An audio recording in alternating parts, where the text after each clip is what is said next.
Hey, welcome back to the Relentless Positivity Podcast. I'm your host, Joe Martin. You got an awesome guest here today. Let me, actually wrote down an intro, so I remember all this stuff. So she's a woman of many talents and experiences, life experiences. She's a personality copywriter. We'll get into that in a little bit. Well, she's a podcast host, more than a single mom podcast. We'll talk about that as well. She's a breast cancer survivor. She's a longboarder. You might not know nothing about a longboarder. And she is so committed to being an amazing guest on this podcast. She dyed her hair to be a ginger. So Drea, Fecht, come on in. Thank you for coming on. So Drea, come on in. Thank you for being on the podcast. Oh my God, that was such a great intro. I'm so grateful and happy to be here. I'm so excited about this having this conversation with you. So well, thanks I'm for excited me. to your commitment to the ginger lifestyle. I appreciate it. We need more on our team. So thank you. We need more gingers. That's right. Now, I'm not a natural ginger, but my mom was. My mom was full-blooded ginger. Her brothers and sisters. I kind of got strawberry blonde hair. And then just a few months ago, my hairstylist she's like, you're going red. And I'm like, okay. And I'm not looking back. I'm loving it. Now I get it. I get you now, Joe. Yes, it's all up from here. Now you got to use more sunscreen, but it's all up from here. So yes. Yeah, my mom's a ginger. Got two ginger brothers. So we got it in the house. So we'll just talk this. Yeah, let's get into this thing, man. So where did you grow up? Excuse me. Oh my gosh. So I grew up in a town called Pekin, Illinois. It's like central Illinois, and it's just like a town of 36,000. And I mean, it's like our demographic was like white on white, and but that's where I grew up. And yeah, I came, started out, my mom and my dad were happily married, and I went to Catholic school and did all of that, and had a really kind of secure, stable kind of childhood. Up until I was 10 years old. And then my father passed away.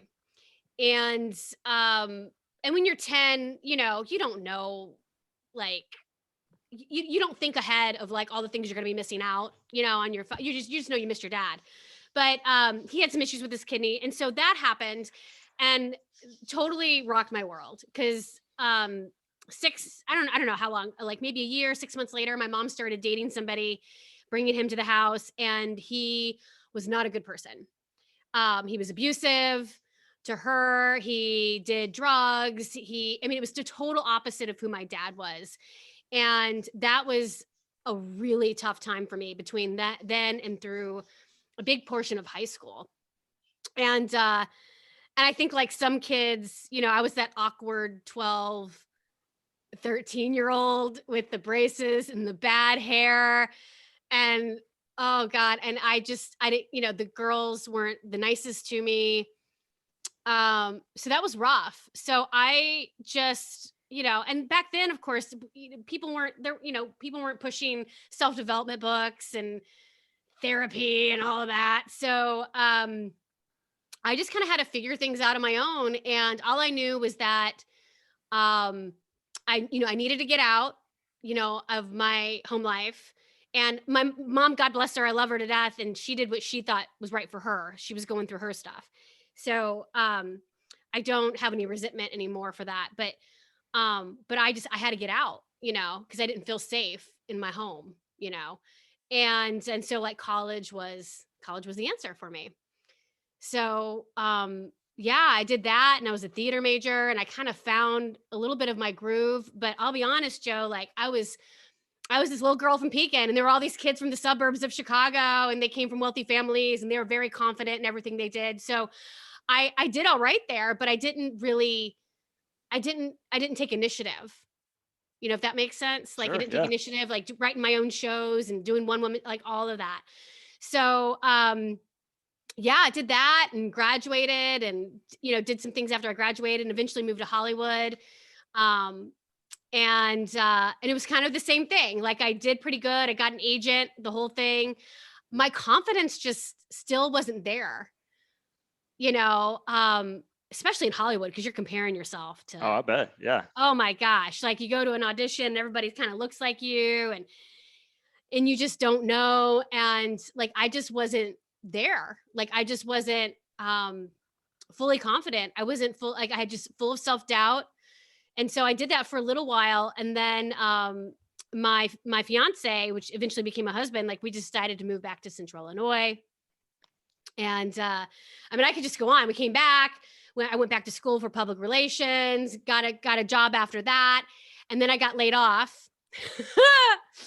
And at the time, I was teaching fitness classes and doing some personal training. So my boss was like, you should start your own fitness business. And I started my own boot camp. And that's kind of how I eventually kind of found out that you existed, because you did the Right. same thing. Yeah, Right. Yeah. yeah. That was a huge deal for me. That was a huge leap. I will say that was when I first dived into kind of this self-development kind of thing, this reinventing kind of thing. And I had read Brene Brene Brown's book, Daring Greatly, which is about vulnerability. Yeah. And because and I think going back to your talking about reinventing yourself, because you mentioned that, before we're gonna, get on this. And I was thinking about that because my whole life I was thinking I was going to be a famous actress. Like from 10, like when I was 10, I got in my first show, and that's the only time I got a lot of praise. I wasn't good at sports. I wasn't good at anything. And I had this identity wrapped up in me being an actress. And I changed that. And then all of a sudden I'm like, I'm going to I'm going to start my own business.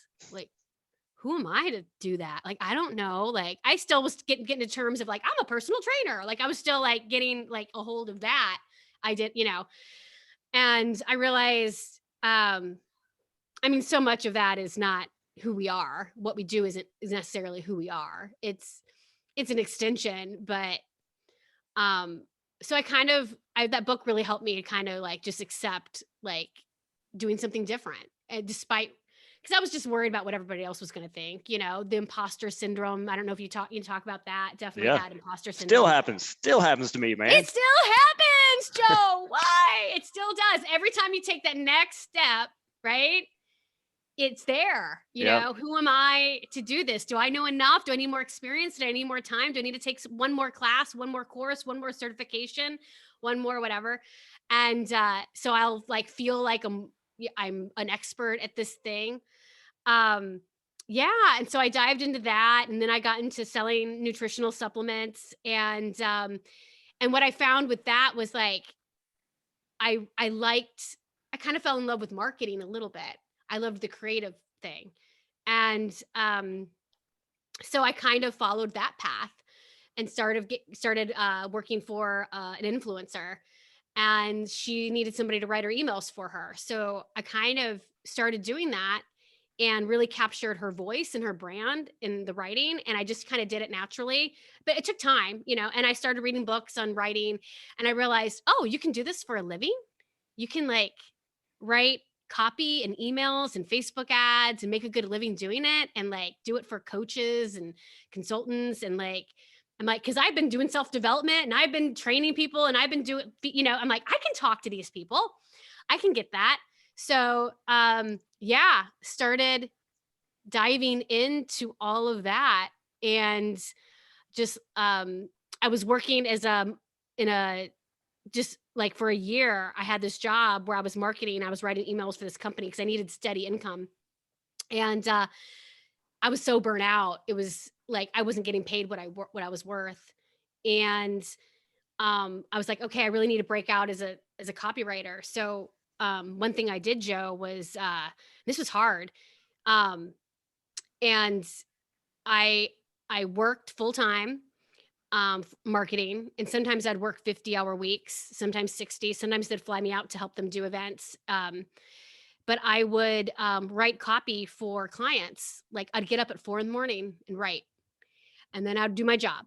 And then I'd pick up my son from school and I'd help him with his stuff, get him ready for bed, and then get him at bed around 8:30. And then I'd write Oh, some more. Yeah. And then, I share custody, with my son. I'm a single mom now, and co-parent really well. So when I didn't have my son, I would write, on those weekends for clients. And eventually I was able to move into copywriting full time, and still doing that and loving it. And then, yeah. And then just and then my single mom journey is a whole other, it's like a story on top of my other story, going through my divorce and figuring that out. And like, oh my gosh, I could go on about that. It's like you Does should that, start a whole nother podcast about it. I, I would say. I know. Absolutely. But that was hard. That was reinventing myself too. Cause now I'm like this family, and I was wrapped up in like who I am in this relationship. And now I'm on my own, and I'd never been on my own before. I always had roommates or whatever. And then, I got, moved in with my husband and did all that. And so it was the first time I did anything completely on my own. So that rocked my world big time. I bet. So Yeah. yeah, I really had to go from this, oh, woe is me, I'm a single mom, I'm by myself, the family's broken up, to I had to change my mindset on that and flip the script, you Yeah, so know? you've got this theme throughout your life of constantly reinventing yourself and becoming this new person. So I'm sure there's someone listening right now who might want to do the same thing. That maybe they're unhappy in a marriage or a job or whatever it is. What would be some tips for them if they want to kind of reinvent themselves? Oh my gosh. Well, I mean, the first thing is, and I was talking about this on another podcast with a guest is, oh my gosh, you really start with self-awareness, like acute self-awareness, and really understanding who you are and what lights you up and what doesn't light you up, because I think so many of us, um women do this a lot, and I know men do this too, but it's like we have all these have tos and shoulds that we think life is all about, because we have these internal scripts, from like culture and society and the way we grew up and the way what our parents taught us. And we feel like this is the way our life should be. Sure. Yeah. Right. Right. And those should be's and have tos, you have to take a step back. And it's like, who wrote those rules? Who wrote those rules, Joe? Yeah. I mean, you look back, it's like Yeah. 8-year-old you is making decisions for 30-year-old you. You look back and like, wait, 8-year-old's not in charge. I'm in charge, right? So you can look Yeah. back and we do all Yes. these, societal norms that you're supposed to do X, Y, Z. But I think they're starting to get broken a little bit, and you can kind of, like It you said, is. go where you get lit up, where you're fired up to be there, not just kind of Yeah. going through life. Yeah. You got to just like be super honest with yourself and like have like a deep, like what I'd call self investigation. Why does, like you kind of think about like what breaks your heart, what turns you on, what angers you, and really deep dive into like why that is, and start exploring those things, and and that's a huge component, right? To reinventing yourself is being aware, is really taking the time and doing the work, journaling, or just, anytime you get triggered, something in your life, like fear trigger, anxiety, sadness, anger, you got to take a step back, count down 5, 4, 3, 2, 1. Why is this triggering me? What's the deep set? And then just keep, why is that? And why is that? And why is that? And that's huge. The second thing I would say, and I'm being honest, I'm kind of making this up as I'm going along, because like I'm thinking about what I've gone through is, um, self-love. And man, it's so hard. Self-love is so hard. And I know you've talked about, like, we've all gone through our periods of time where we just hated ourselves, Yeah. just, we weren't the way we looked, or the friends, or we just weren't doing enough, or we got teased or picked on. Like all of those things is still there. It's like a scar in our souls. And I think part of self-love, if you can start, because it's hard, it's really hard to be like, I'm gonna love on myself today, because you're just like, this is a bunch of BS. Like, we have all these affirmations and things that people talk about, and it just, at first it doesn't feel natural to be like, I'm awesome, like I'm actually worth being here. Like that stuff's hard. So what I recommend is start with like giving yourself grace. And one thing that I had a mindset, coach, had her on my podcast, and she said something that I really loved, something that she did for herself. She had on her phone, like, you have your little screensaver on your phone. Her screensaver on her phone was it was a picture of her when she was 3 years old. And she's one of these A-type, you know, producer, types, And anytime, she said, anytime I wanted to hate on myself and beat myself up for not meeting a goal or not doing a thing or not doing enough or not doing the things I want to do, she would look at her 3-year-old self and be like, would I tell that 3-year-old that she's not good enough? Would I tell her that she's a failure? Would I look at this 3-year-old person and say all these horrible things that I'm saying to myself? No, you would be like a freaking monster if Yeah. you looked at a beautiful kid, a 3-year-old kid passing by, doing their thing, and you said, "Hey, kiddo, what's wrong with you?" Yeah. That's an awesome mindset trick right there. I'm going to steal that, by the way. Yeah, no, steal that. Yeah. Seriously. Like, take that inner you got to nurture that, right? And that's the beginning of self-love. And some people say, like, would you say those things to a friend of yours? Like, no, you wouldn't. Yeah. So, I mean, there's a doctor that says, in the fitness world, I like to share this with my clients, that now you can't change a body you hate. If you're always constantly talking bad about your body and you hate this and you hate that, you're not going to change it, because you're just going to be in self-loathing and all that stuff. So you can start giving that self-love. You can start changing some things. So that's a great tip, that, you wouldn't talk to your friends or your family or your 3-year-old self like that. Why do it to 30-year-old you? No. I mean, absolutely not. And when you really think about it, like, I'll be honest, it breaks my heart when I think about people doing that to themselves, or even when I have those moments, because I make mistakes. I've done things that I'm not proud of. And some people call that a second pain, the beating yourself up. Like, you have the action, right? Like the thing that you either failed at or didn't accomplish, or like a relationship that fell apart. You have that pain of that thing happening or not happening or affecting you.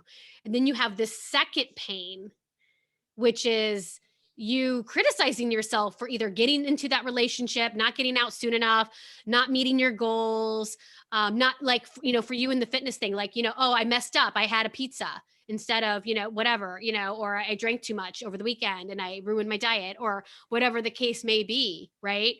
And it's just, and that's the second pain, is the pain of, like, okay, I did this thing, it was bad. And the second pain is like, oh, I hate myself for doing it. Like, I shouldn't have done that. And that beating yourself up. So you have to be really aware of that, so of yourself doing that. Because a lot of times we do it unconsciously. We don't even know. Because sometimes we don't say the words to ourselves, but it's in our head. I'm not good. I'm not, this is Yeah, I was bad. listening to the radio this morning. It said we have about 60,000 thoughts every day, and 80% of them are negative, which is crazy, right? Oh, I I don't do know. math, but that's several thousand negative thoughts every day. And they just talked about, this expert on the radio, he recommend putting a giant stop sign in your head, and then when you feel those negative thoughts, just raise up your stop sign, just acknowledge it and stop it when it tracks, and kind of flip it around. So, I mean, you think about that, 60,000 thoughts and 80% of them are not what you want, which is crazy. Yeah, it is. It is crazy. It's absolutely crazy. One thing that it is, and I've heard that tip before. Someone else who's a golf instructor, she had like a, what do you call it, like a sports therapist, I think, worked with her once, and that was something that they said too, was like, have that mental stop sign, because it's so funny how the brain works. Like, it's a computer, and it only takes in what we give it, and it's trying to protect you. So it's running those programs because it thinks it's trying to protect you, but it's like, we have to crash that program. We have to we have to get in there and crash it. And it doesn't happen overnight. It's like a muscle. You have to practice it, Sure. So I would say, like, like, if that's one thing you can do, like, you can give somebody all the tips in the world, but maybe just take one of it, something that we're talking about, and just focus on that, because you can get overwhelmed by so many self-development things and stuff. I've actually got a mindset coach. His name's Justin Yule. I don't know if you know him. He's an awesome guy, Yeah. but he just talks about, your brain is like Google, that, if you ask, what's wrong with me, it's going to have all these preloaded. Well, here's why you suck. Here's why you're terrible. It'll have all those preloaded because that's what you're looking for. He talks about asking good questions, like, not saying something like, hey, why am I terrible? You flip it around, ask good questions. Don't give yourself these, because your brain is ready to tell you why you're terrible. Yeah. So ask yourself good questions. Have these statements where the things you have control over, control the right ones. Yeah, no, that is so good. It is about asking the right questions. And, I was interviewing a guy yesterday and we were talking about, I forgot exactly what it was, but we were talking about, it was a term that I learned from a relationship coach I'd hired. And she talks about catastrophizing. So that, and it kind of goes back to that. So it's kind of like, one little thing goes wrong or triggers you, and then all of a sudden you start creating all these horrible stories. Yeah. Well, if this doesn't happen, then that means that this won't happen, and this won't happen, and then my life will fall apart, and and I'll lose my job, and my family will hate me, my kids will hate me, and I can't wait to take them to Disneyland. And I'm not going to be a good mom. And why am I even here? Yeah. It's the brain does that. So that stop sign thing is really good. So but just being aware of that you're doing that, if you can start that process, it's totally going to shift, what you're thinking. And going back to reinventing yourself, so much of that is self-doubt, right? Because what really is reinventing yourself? It's like I'm going to pivot. Like I kind of been doing this and it's not feeling, I don't feel aligned to it anymore, whether it be a career or a business, or it could be your body or your health or whatever. It could just, or a relationship. And you're like, it's not aligned anymore. So you're going to pivot. And that's a huge change. And that immediately, that's when you snap into the self-doubt, who am I to change careers? Who am I to go from fitness to copywriting? What do I know? You know what I mean? Where did that come from? Right. Who am I to be a 46-year-old woman that's longboarding, which is just like a big skateboard. Why? It's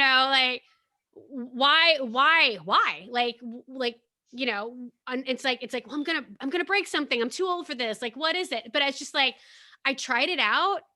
I used to skateboard a little bit when I was a kid. And we're at a skate park with some people. And I just, hey, can I borrow that? And I loved it. It was so fun to get on that board. It was smooth, felt like I was flying. And 2 days later on my birthday, I went out and bought a longboard, but I had done the work kind of leading up to that. Cause I was just like, I'm not, you know what? It's my one life. Both my parents are gone. Getting breast cancer was a huge thing.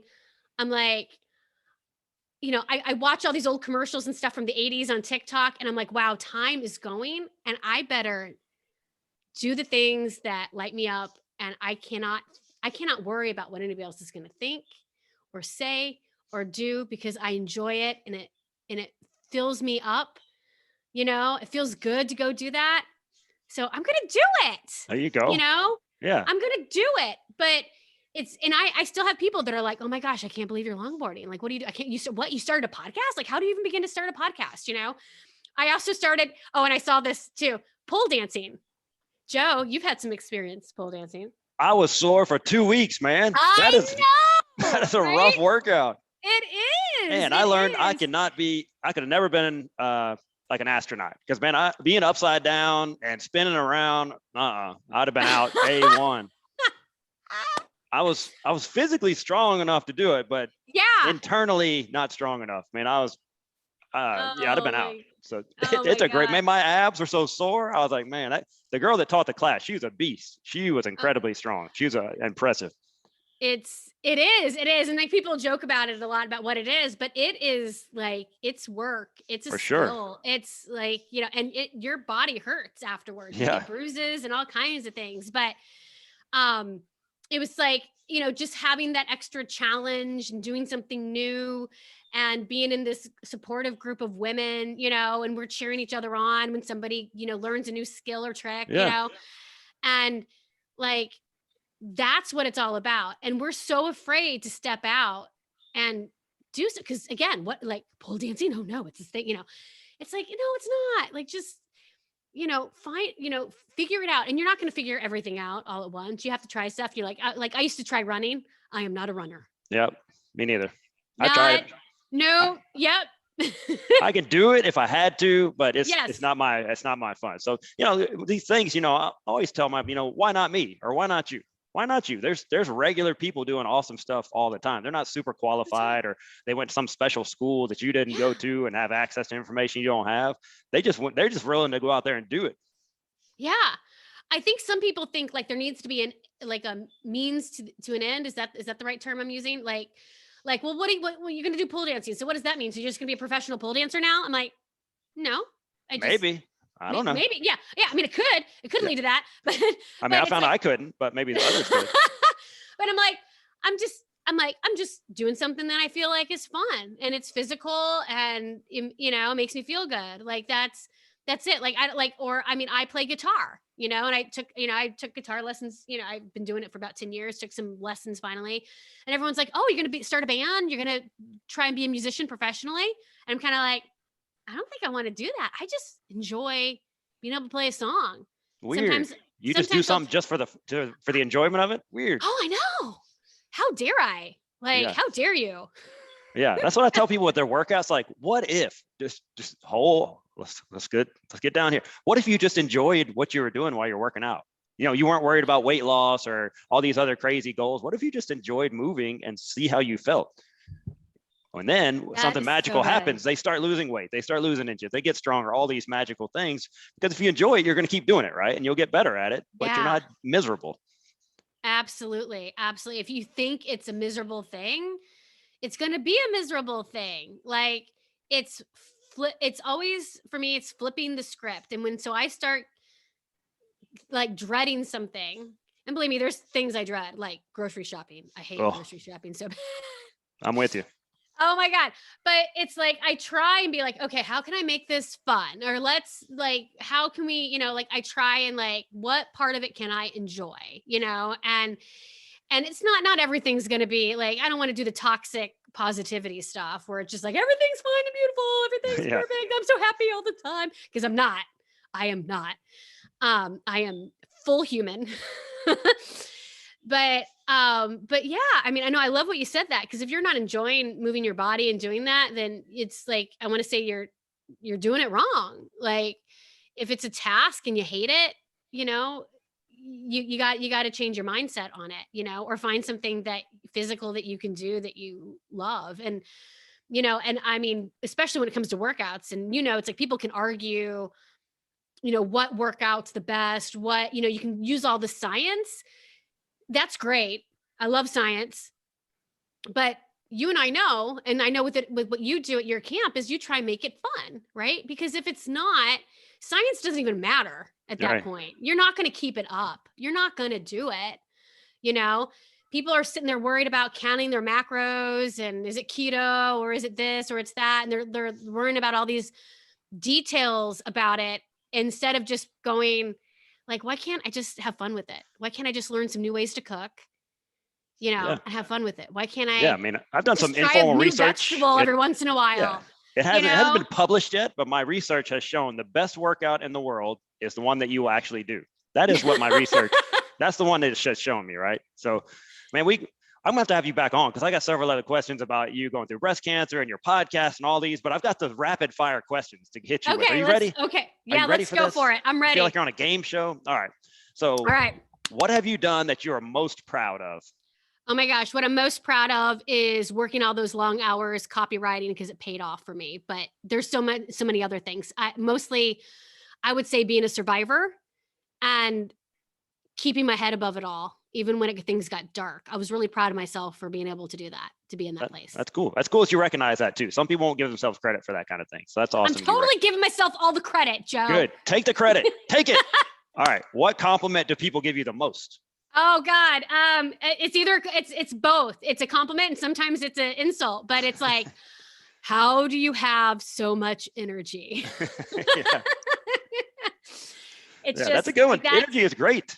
Yeah, a lot of people are looking for that. If you could bottle that, you'd be a millionaire. Yeah, no, I mean it's energy, and then it goes back to like, how do you just do the things you want to do? How do you have the courage to do that? and to me, that's the best compliment. That is a compliment. That means I am stepping out. I am pushing myself. That's right. Yeah, that's cool. All right. So what is your favorite book? Oh my gosh, there's so many. Okay, so definitely Daring Greatly. I love that one from Brene Brown. There's another. There's so many. That's a great book.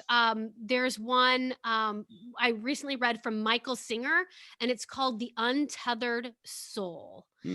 And it's really about kind of separating yourself from your ego and your thoughts, and knowing, like, on the inside, your core, your soul is there, and you're okay, that you're connected to the universe or God, and you're safe. You're actually safe, and everything else is like on the outside. So sometimes you have to lean back and be like, am I okay? Yeah, I'm okay. So, I mean, I could go on about that book, but that was a great book. That's cool. I'll have to check that one out. So I'm always trying to read different books. All right. You may have, this may be a tough choice too. So what is one of your weird quirks? Oh my gosh. Yeah. My weird quirks, I would say, I like to sing things out when I don't know what to do. That's great. You're like on a musical. That's your theater background coming It's a musical. It's another day on a podcast with Joe Martin. Yes. I like that quirk. That's a good one. All right. If you could teach one subject in school, what would it be? Oh my gosh. It would be what we were talking about. I mean, self-development, self-awareness, loving yourself. That stuff does not ever get talked or discussed about. And so much of that is just having 100% responsibility for your life. So diving into those topics and having a subject that's based on getting to know yourself and taking responsibility for what you put out in the world, instead of blaming others, right? Instead of Professor Drea in the house. Yeah. Yeah. I could go on. So what's the best thing that happened to you this month? The best thing that happened to me this month? Oh my gosh. So, there's so many things, but having a great interview with another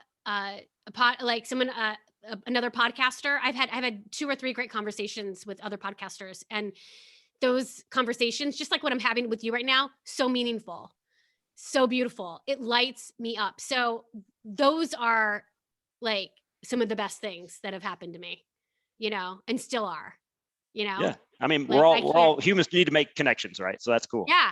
It just juices me up. Well, cool. Well, thank you so much for coming on. You did great on the rapid fire questions. So you were ready for that. That was good. So everyone, you go check out your podcast, More Than a Single Mom Pod. Like I said, I'm about to have you back on. We'll talk about that a little more. I would love to come back on. Yep. Yeah, that would be great. But you need to check out our podcast. Great stuff on there. Go check out our website. Why don't you spell it for them? Her name is pronounced Fecht, but how you spell it? Yeah, my name's Drea, Drea, and then Fecht, Fecht. But yep, I'm on Instagram at Drea Fecht, and my website's there if you want to drop in. Yeah, I'll link all that stuff in show notes in case you can't spell good like me, so you can check it out. But hey, go follow her on social. If nothing else, follow her on social media. You'll get a kick out of it. She's an awesome person, super bubbly, awesome. She will sing on that as well. So if you look for that, singing, dancing, riding longboards, she does it all. Hey, Drea, thank you so much for coming on. It's great connecting with you again. Oh, thanks for having me. This has just been so much fun. All right, until next time, man, we'll have you back on. So have a great day. Thanks again. We'll see you later. Bye.